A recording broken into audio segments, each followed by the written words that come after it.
Welcome to the Grow Podcast. I'm Wendy Jo, and this is Ashley. Hey Wendy, how are you? It's I how's it am going? I'm doing okay. How are you doing? I am feeling great, relaxed, very peaceful. So not Nice. too much to speak of in the moment. It's nice to feel sort of balanced and at peace. It doesn't happen super often for many people. So if you can Yeah, say that, I think you've made an accomplishment. yeah, yeah, for sure. So over the past couple of months, it's been really busy with cannabis nursing solutions, the tribe, and just all the things that I had going on, and it felt like it was compressing me almost, and all Oh, of a sudden, like I feel like I'm on the other side of it, and it's like just emptiness. emptiness or no thingness from the Yes, show yes, yes. I diagram. love that card. Me too. Me too. I love that word. I don't know if it's even really an actual word, but no thingness instead of nothingness, I guess. Right. But I think it's a state. That card is sort of equivalent to the death card, I think. I Mhm. don't know a ton about the regular tarot, but whenever I see it, I'm excited because it means like for me anyway, like, oh, this is the end of that chapter and we've got a clean slate, you know? Yeah. And I Yeah. just see stillness or like, Mhm. just kind of retreating back almost. And it really can be anything that you want it to be. So I think it's an ironic card in the sense that it's like no thing and Right. something all at the same time. Hmm. Yes. Yeah.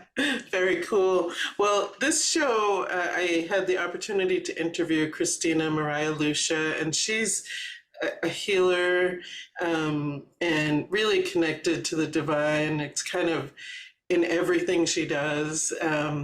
And so we had a chance to talk about some of her intuitive and divinely inspired artwork. Very cool. Um, and, I think that art is often divinely inspired. We might not always know that that's the case, but I feel like many times it can be. What are your thoughts about it? I think our creativity is the connecting factor to spirit altogether. So like all types of art, in order for that to to manifest into reality, it has to start somewhere. And where is that somewhere? And it could be anywhere and nowhere all at the same time.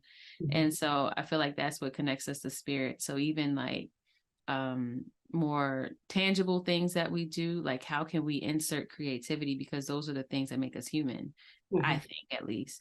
And so when we're talking about like actual drawing and painting and things along those lines, where do those visualizations come from, where do those images come from? So yeah. Mhm. Yeah, I'm sort of intimately familiar with this as a tool and a medium Mhm. spiritually as a visual artist. Um, Several years ago, I felt like I was sort of directed to do a process that I'd never done before, and it was just you know put a background on the canvas and then four blobs of paint and Mhm. drag a knife through it. That's what I Yeah. was told. So I did that, and as I was dragging the knife through, I saw these figures start to come out of the knife pulls, and there's usually three or four in each painting.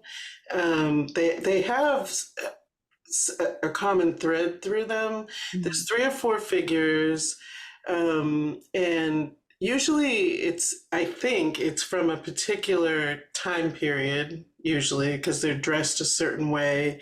My favorite one, they look like they're from like the 70s. Yeah. Actually, it's black and white. It's very cool. And so I drag the knife through, the figures pop out, and then I finish it with a brush. Mhm. And they're frequently holding hands.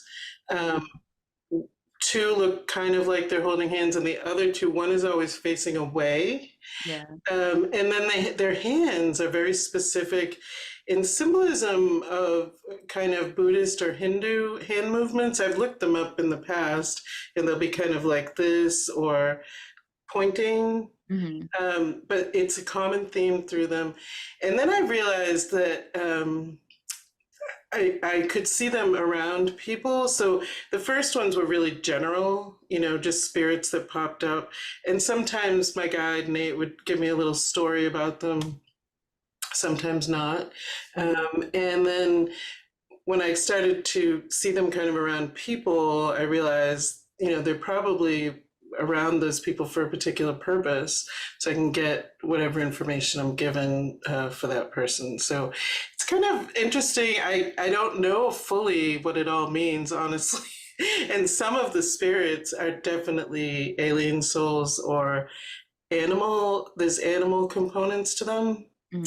Um, That's very interesting. We were talking a little bit about this before we started recording, and I'm curious. I think that's a form of mediumship where some people can see spirits in their physical body, through their eyes, but like maybe this is the way that you translate those entities into human form. I don't know.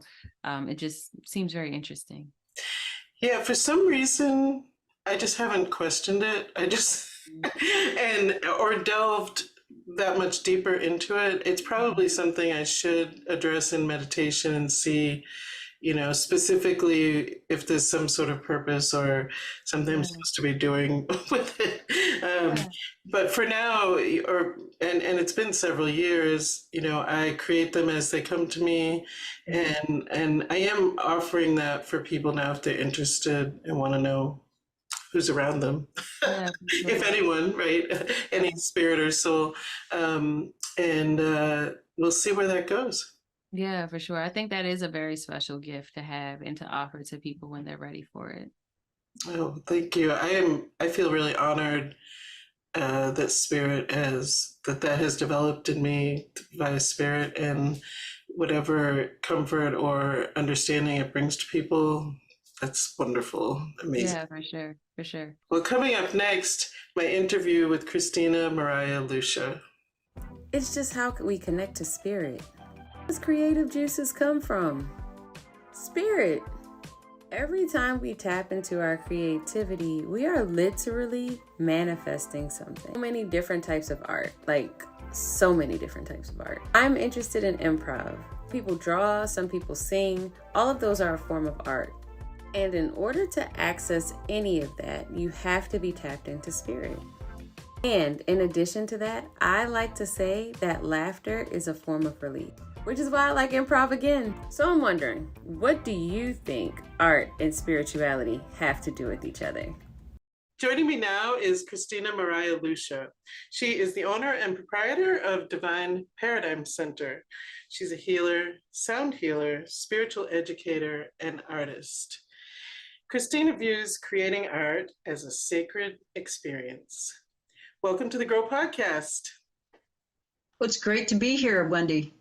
So nice to see you again. We did some live shows for the Edge Show in the last season, and that was so much fun when I was up in Massachusetts.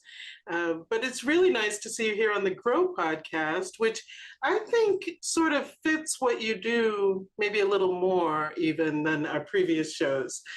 So thanks so much for joining me here. So today we're talking about art and intuitive art. And you are a very interesting and diverse healer. So how is art a divine experience? Oh, I created art as a divine expression before I realized that I was an intuitive. I've always been connected to the divine. And I come from a belief that the divine is everywhere, all around us, inside us. It's just energy. And to me, it's the energy of love. Mm-hmm. The energy of love, right. That's kind of how I see spirit, as the energy of love. So that makes perfect sense to me. So is love the driving force behind your art? Is it the driving force between all art? I don't know. What do you think? It's a driving force between my art. My mission is to elevate consciousness with my art, and that means to bring joy to people. There's enough art out there that has a statement of, letting people know about human conditions and atrocities in the world. And that's not my art. My art is the divine exists, open up and receive the love. Mm. Because it's all around you, and all you have to do is be open to it. Mm-hmm. And it's healing. Mm-hmm. It healed me. It's been healing me for years. My heart, broken heart for many, many times. My heart's been broken, and it's been my art as a form of therapy that has healed that, all the cracked places in my own heart. So the art heals you, and then you're able to create, and that can be healing to someone else. Yes, and the colors that I use, and the colors that come through the divine, and the symbols that come through, it's all a part of the healing process. So how does someone know that their art is coming through from the divine? It's a different experience. You step aside, and it's not an energy it could be an energy that comes through, but it's just you're creating, you're thinking, and then you stop thinking about the day and relationships, and you start and problem solving, because an artist is always problem solving. You have an idea, an image that comes to you, and you put it on the canvas or on paper, and then you get to figure it out, how it comes together, and all the pieces and parts come together. When you're connected to the divine, you let all that go. You let the problem solving go. You let the experience just be, so that you're connected to something greater than yourself. And that something greater than yourself comes out, the image comes out even more beautiful than you imagined on your canvas. Wow. Yeah, so do you, when that starts happening, do you have signals that you feel in your chakras, in your body?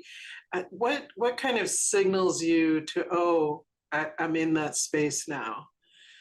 Oh, it's just it's like a subtleness, a quietness that comes through, and an inner knowing.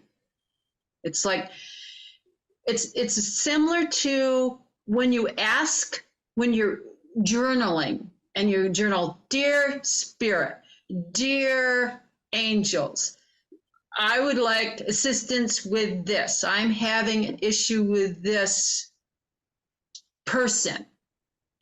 And then as you're writing, well, Spirit, give me some information.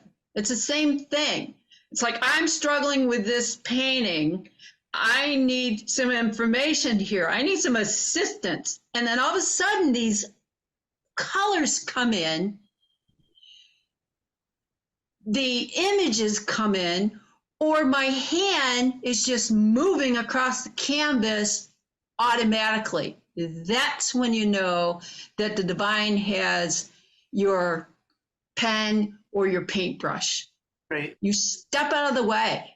Right. So it's kind of like automatic writing. Just like automatic writing. So what I do is automatic painting.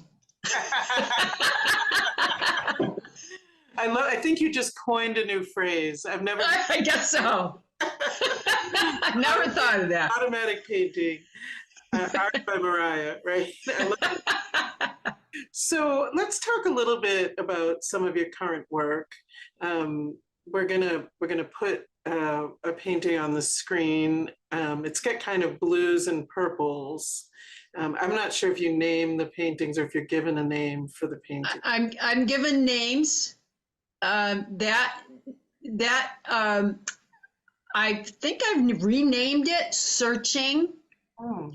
because I wanted to describe. I didn't want to give you the title and have you, go, oh yeah, that makes sense. I wanted to tease you first Mhm. and give you an experience of what I went through. So in painting and searching, one day I had this desire to paint all these canvases purple and blue, like outer space kind of colors. Mhm. And then these clouds came through. And what happened was the painting started coming together like there was an image in the sky, in this darkness that if you see it, it looks like it has wings. Mhm. Mhm. That's the soul in flight. Ah, okay. So the soul in flight through this sky, Through the universe. through the universe, right? And I have had several of these images come to me. Those images in black and white used to come to me in graphite back in 90s, early 90s. And so now they're coming back and they're in color form. And it is the soul in flight traversing through time and space. Can you imagine? And that soul is looking for home. Wow. Where do I land? Where is home? Is home here on Earth? The planet now that we're inhabiting, or is the soul searching through time and space for a new home, or is the soul searching for original home with the divine? Right, right. Wow, that's powerful. So why do you think these have come back in color for you? Because it's time to paint them. Okay. And I paint in color. Mhm. So Yeah. do you think that there's some message in it for you in coming back in color? Or where there have been repetitive themes that have come from the divine, do you have thoughts about why this has been a recurrent theme? Because I'm always searching for the beginning. In my writing, I'm writing a book, and the book is all about divine love. And part of the book is, or the channeled material that I've brought through automatic writing was the question, what was the first time that my soul came to Earth? What was it? Where was it? Mhm. I had memories, spontaneous memories, and other experiences in Lemuria and Atlantis. Was it there, or was it before there? Right. So I'm always questioning that. And the other point of that questioning for me is that if I'm questioning, aren't other people also questioning Sure. what their origin is? Right. Well, that's very cool. I cannot wait to read your book. And, I hope that your quest reaches fruition where you figure it out. That it would be beautiful, and encourages others to do so. Yeah. So let's talk about the next painting. It's a little bit different. Tell me about it. This painting is a painting in process. This painting I just started this past week. And this painting, my first idea was a canopy of trees with the light shining under the trees and above the trees, and that kind of like a waterfall effect of color. And you see it changed because it wanted to take a life on of its own.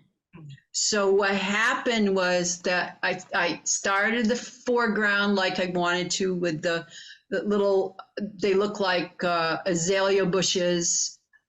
And then the, instead of a path in the woods, it became a stream or a river.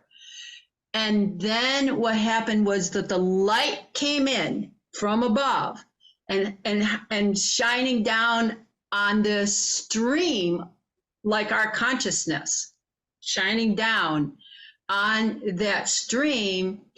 And, you know, with all the colors in the sky coming in, and then the mountains came in, and then they wanted to appear. And what the theme is that theme that you can't hide because love will find you. You can't hide. The light is here. Precious, right? You can't hide because love. You can't hide. Yeah.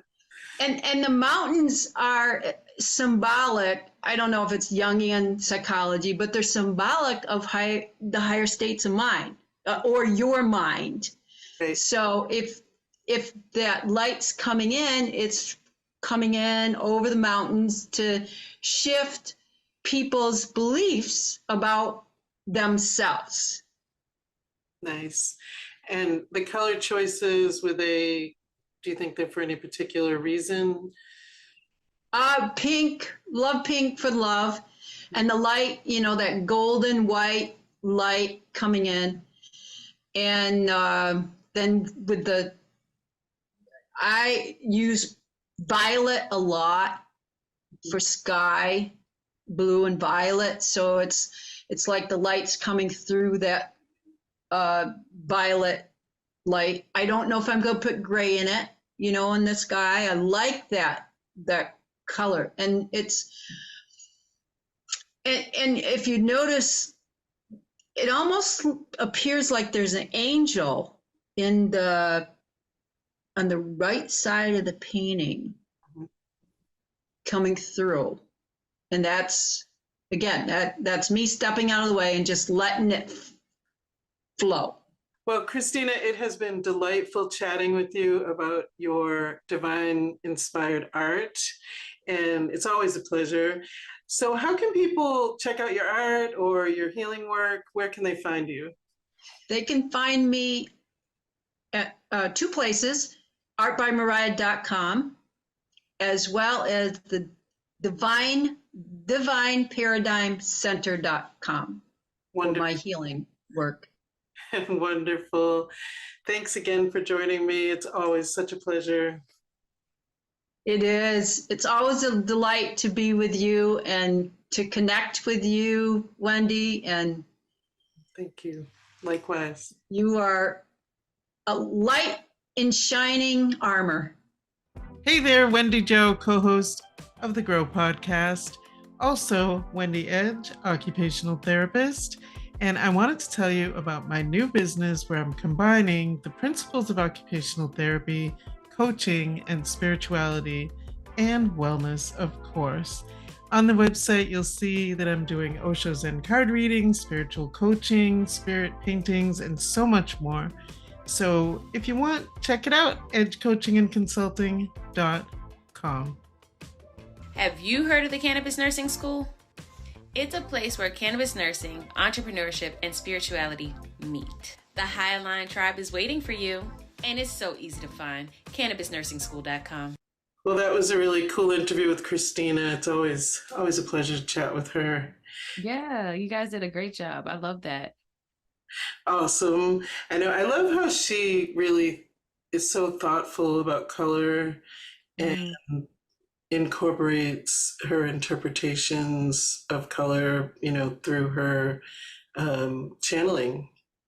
Yeah, I think color is so important. I don't think I leverage color as often as I should in just my interactions with like just energy and presence. And Mhm. so I'm wondering like what are some of the like how do the colors resonate with you? Like what do they mean for you? For me, yeah, well, because I'm kind of into aura and interpretation, I'm kind of I think about color a lot, and when I see it, like, what kind of meaning does it have? Is it spiritual? Is it emotional? Is it physical? Like, Mhm. what is the meaning behind it? I really love pink. It's my favorite color, and it's associated with the heart. I'm all about love and Mhm. unconditional love, so really pulled that way. I love the way Christina uses blue and purple to kind of like upper chakras. Yeah, I'm gonna have to really check out her website so I can see more about what she has to offer because I'm really interested. Wonderful. Well, I hope everyone has a great week. Bye. Bye.